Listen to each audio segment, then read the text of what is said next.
So hello everyone, स्वागत है आप सभी का। तो आज हम लोग एसएसटी से बहुत ही वीवीआई क्वेश्चन करने वाले हैं। ठीक है, सीटेट सितंबर 2026 के लिए। तो अच्छे तरीके से देखिएगा और एक एक सवाल का आंसर अच्छे तरीके से देखिएगा और ट्राई कीजिएगा खुद से देने का। सिंधु घाटी सभ्यता का प्रमुख बंदरगाह था। तो सिंधु घाटी सभ्यता का जो प्रमुख बंदरगाह था ना, वो लोथल था। याद रख लीजिएगा, सी नंबर का ऑप्शन सही है। ठीक है, हर तरीके के सवाल करा दूंगा, टेंशन नहीं लेना है अच्छे तरीके से। ठीक है, और यहाँ से सब्सक्राइब कर लेना है ताकि आप अच्छे तरीके से एग्जाम तक वीडियोस देख पाओ एंड मचा पाओ। हड़प्पा सभ्यता किस नदी के किनारे विकसित है? तो हड़प्पा सभ्यता जो है वो सिंधु नदी के किनारे विकसित है। तो बी नंबर का ऑप्शन आपका बिल्कुल सही हो जाएगा। अगला सवाल है, ऋग्वेद किस भाषा में लिखा गया है? तो जो ऋग्वेद है वो संस्कृत भाषा में लिखा गया है। तो बी नंबर का ऑप्शन सही हो जाएगा। अगला सवाल है कि महावीर स्वामी जैन धर्म के कौन से तीर्थकर थे? तो महावीर स्वामी जैन धर्म के संस्थापक थे। इतना आपको पता होगा। तो आप कहोगे सर 24वें, सी नंबर का ऑप्शन सही है। अच्छे तरीके से याद रख लीजिएगा। अगला सवाल है कि गौतम बुद्ध का जन्म कहाँ हुआ था? तो गौतम बुद्ध का जन्म हुआ था लुम्बिनी में। कहाँ हुआ था? लुम्बिनी में। ए नंबर का ऑप्शन बिल्कुल करेक्ट हो जाएगा, ए नंबर का ऑप्शन। मौर्य साम्राज्य का संस्थापक कौन था? तो मौर्य साम्राज्य का संस्थापक था चंद्रगुप्त मौर्य। सी नंबर का ऑप्शन सही है। मौर्य सम्राट चंद्रगुप्त मौर्य, फिर दोबारा आया था बिंबिसार, फिर तीसरा बार आया था अशोक सम्राट। कहोगे ठीक है। कलिंग युद्ध किसने लड़ा? तो कलिंग का युद्ध लड़ने वाले व्यक्ति का नाम था अशोक। ए नंबर का ऑप्शन सही हो जाएगा। कलिंग का युद्ध लड़ा था अशोक। और गुप्त काल को क्या कहा जाता है? तो गुप्त काल को कहा जाता है स्वर्ण युग। ठीक है, तो बी नंबर का ऑप्शन आपका बिल्कुल राइट हो जाएगा। क्या कहा जाता है? स्वर्ण युग कहा जाता है। अगला सवाल कि भारत में मुगल साम्राज्य की स्थापना किसने की? तो भारत में मुगल साम्राज्य की स्थापना करने वाला बाबर था। याद रख लीजिएगा, सी नंबर का ऑप्शन सही हो जाएगा। बाबर बाबर बाबर ऐसे बोलिएगा, याद रहेगा। अकबर का वित्त मंत्री कौन था? तो अकबर का जो वित्त मंत्री था उसका नाम था टोडरमल। ए नंबर का ऑप्शन सही है, टोडरमल हिंदू था। याद रख लीजिएगा। अगला सवाल है, पलासी का युद्ध कब हुआ था? तो पलासी का युद्ध हुआ था 1757 में। ए नंबर का ऑप्शन सही है, 1757 में हुआ था। और 1857 की क्रांति का प्रथम शहीद कौन माना जाता है? मतलब 1857 का जब क्रांति हुआ था तो पहला व्यक्ति जिसने मृत्यु को प्राप्त हुआ था वो मंगल पांडे था। तो ए नंबर का ऑप्शन बिल्कुल राइट हो जाएगा। मंगल पांडे सबसे पहले व्यक्ति माने जाते हैं। भारतीय राष्ट्रीय कांग्रेस का स्थापना कब हुआ था? तो भारतीय राष्ट्रीय कांग्रेस का जो स्थापना था वो हुआ था 1885 में। तो ए नंबर का ऑप्शन आपको दिख रहा होगा 1885। ठीक है। अगला, असहयोग आंदोलन किसने शुरू किया? तो असहयोग आंदोलन शुरू करने वाले व्यक्ति का नाम था महात्मा गांधी। बी नंबर का ऑप्शन सही हो जाएगा। बी नंबर का ऑप्शन सही है। अगला, भारत छोड़ो आंदोलन कब शुरू हुआ? तो भारत छोड़ो आंदोलन शुरू हुआ था 1942 में। तो बी नंबर का ऑप्शन सही है। बी नंबर का ऑप्शन सही है। जितना आपको सवाल बताया जा रहा है सब वीवीआई है, अच्छे तरीके से करते जाइएगा। अगला बार सीडीपी से संबंधित सवाल लेकर आने वाला हूँ। तो भारत को स्वतंत्रता कब मिली थी? तो भारत को आज़ादी यानी स्वतंत्रता जो थी वो 15 अगस्त 1947 को मिली थी। ए नंबर का ऑप्शन बिल्कुल सही है। ठीक है, ए नंबर का ऑप्शन बिल्कुल सही है। अगला, भारत का संविधान कब लागू हुआ? तो भारत का संविधान लागू हुआ था 26 जनवरी 1950 को। ये बात सबको पता है, ये बात सबको पता है। अगला, संविधान सभा के अध्यक्ष कौन थे? तो संविधान सभा के उस समय अध्यक्ष थे डॉक्टर राजेंद्र प्रसाद। याद रख लीजिएगा, ए नंबर का ऑप्शन सही है, डॉक्टर राजेंद्र प्रसाद। भारतीय संविधान के निर्माता किसे माना जाता है? यानी भारत के संविधान का निर्माण किसने किया है? तो कहोगे सर भीमराव अंबेडकर। ये बात सबको पता है, तो निर्माता इन्हीं को कहा जाता है। लिखने वाले और भी व्यक्ति थे। भारत का राष्ट्रीय अध्यक्ष कौन होता है?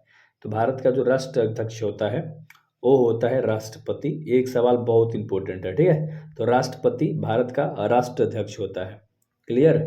चलो अगला सवाल है कि भारत का मतदान की न्यूनतम आयु कितनी है? मतदान का मतलब अगर आपको वोट करना है, ठीक है, भारत में, तो न्यूनतम एज आपका कितना होना चाहिए? तो होना चाहिए 18 वर्ष, यानी बी नंबर का ऑप्शन सही है। ठीक है। अगला, लोकसभा का कार्यकाल होता है। तो लोकसभा का कार्यकाल होता है 5 वर्ष। बी नंबर का ऑप्शन सही है, 5 वर्ष होता है। और अगला, सर्वोच्च न्यायालय कहाँ स्थित है? तो सर्वोच्च न्यायालय जो है वो नई दिल्ली में स्थित है, सबको बात याद होगा ये। सर्वोच्च न्यायालय और मतलब न्यायालय कहाँ स्थित है, तो कहोगे सर दिल्ली में, है ना। अगला सवाल करेंगे, भारत में पंचायती राज व्यवस्था किसने मतलब कितने स्तरों पर है या की है। तो भारत में पंचायती राज की जो व्यवस्था है वो कितने स्तरों की है, तो आपको ये बताना है। तो आप कहोगे सर 3 स्तरों की है। तो बी नंबर का ऑप्शन आपका बिल्कुल राइट हो जाएगा, है ना। बी नंबर का ऑप्शन बिल्कुल राइट हो जाएगा। अगला सवाल, पृथ्वी का आकार कैसा है। तो पृथ्वी का आकार होता है दीर्घ वृत्ताकार। सी नंबर का ऑप्शन बिल्कुल राइट है। अगला सवाल है, पृथ्वी अपनी धुरी पर एक चक्कर कितने समय में लगाती है। तो पृथ्वी अपने अक्ष पर टोटल 24 घंटे में, ऐसे आपको पता है कि एक बार चक्कर लगाती है 24 घंटे में, तो 24 घंटे का दिन रात होता है। कहोगे हाँ इतना भी तो आप समझदार हो भाई। सूर्य के चारों ओर पृथ्वी एक चक्कर कितने दिनों में लगाती है।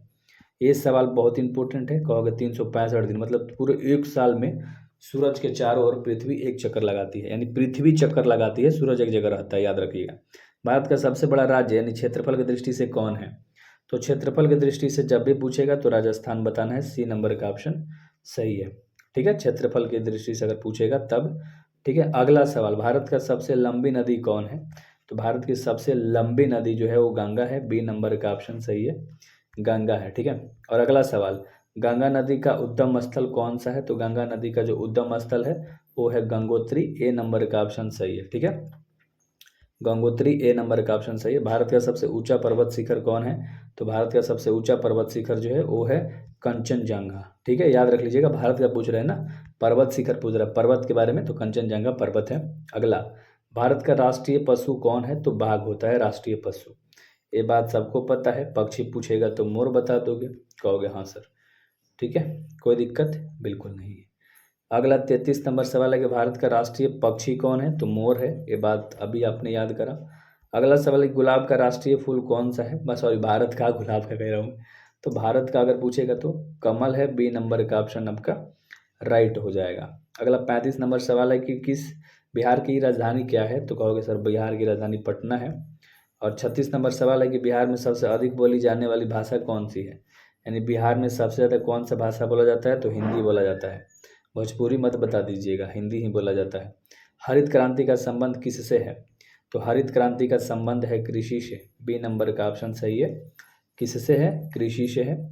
अगला सवाल है कि श्वेत क्रांति का संबंध किससे है। एक श्वेत क्रांति आया था तो किससे है, दूध उत्पादन से है, ए नंबर का ऑप्शन सही है ना। तो श्वेत क्रांति किससे है, दूध उत्पादन से। अगला सवाल है कि आरबीआई का मुख्यालय कहाँ है। तो आरबीआई का जो मुख्यालय है वो मुंबई है, बी नंबर का ऑप्शन सही है। ये सवाल इंपॉर्टेंट है, जरूर कीजिएगा। और डिस्क्रिप्शन में व्हाट्सएप ग्रुप का लिंक होगा, ज्वाइन हो जाइएगा ताकि आपको वीडियोस मिलता रहे। ठीक है, भारत का मुद्रा क्या है। ठीक है, चलो बताओ, भारत का मुद्रा सबको पता है रुपया है, तो ये सवाल पूछ सकता है ना। अगला सवाल, मांग और पूर्ति किस विषय से संबंधित है, यानी मांग और पूर्ति कौन सब्जेक्ट में आता है। कहोगे अर्थशास्त्र में, इकोनॉमिक्स में। ठीक है, मांग और पूर्ति। अगला, भारतीय रिजर्व बैंक की स्थापना कब हुई थी। तो भारतीय रिजर्व बैंक की स्थापना हुई थी 1935 में, ए नंबर का ऑप्शन बिल्कुल राइट हो जाएगा। अगला सवाल, भारत का सबसे बड़ा महासागर कौन सा है। तो भारत का सबसे बड़ा महासागर है प्रशांत महासागर, सी नंबर का ऑप्शन सही है, सी नंबर का ऑप्शन सही है। भूमध्य रेखा किसे कहा जाता है। तो भूमध्य रेखा कहा जाता है 0 डिग्री अक्षांश को, तो ए नंबर का ऑप्शन बिल्कुल राइट हो जाएगा। ठीक है, जैसे सवाल कराता हूँ ना भाई, कोई नहीं करा रहा है यूट्यूब पे, तो अच्छे तरीके से करिएगा। ठीक है ना। भारत में कितने राज्य हैं। तो भारत में टोटल 28 राज्य हैं, ए नंबर का ऑप्शन बिल्कुल सही है। अगला सवाल, भारतीय संसद में कितने सदन हैं। तो भारतीय संसद में टोटल 2 सदन होते हैं केवल। ठीक है, कितने, केवल 2 सदन होते हैं। अगला सवाल, राज्यसभा को क्या कहा जाता है। तो राज्यसभा को कहा जाता है उच्च सदन, बी नंबर का ऑप्शन सही है, उच्च सदन कहा जाता है। और अगला, लोकसभा को क्या कहा जाता है। तो लोकसभा को कहा जाता है निम्न सदन। ठीक है, निम्न सदन लोकसभा को कहा जाता है। और मौलिक अधिकार मतलब संविधान के किस भाग में आता है, यानी मौलिक अधिकार संविधान के कौन से भाग में आता है। तो कहोगे कि सर ये आता है भाग नंबर 3 में, बी नंबर का ऑप्शन सही है। और एक और सवाल करेंगे जो कि लास्ट सवाल है इस सेशन का, कि भारतीय संविधान में मौलिक कर्तव्यों को किस संशोधन द्वारा जोड़ा गया है। तो कहोगे सर 42वां संशोधन के द्वारा। ठीक है, भारतीय संविधान के मौलिक कर्तव्यों को जोड़ा गया है। तो अच्छे तरीके से याद हो गया होगा। ठीक है, चलो।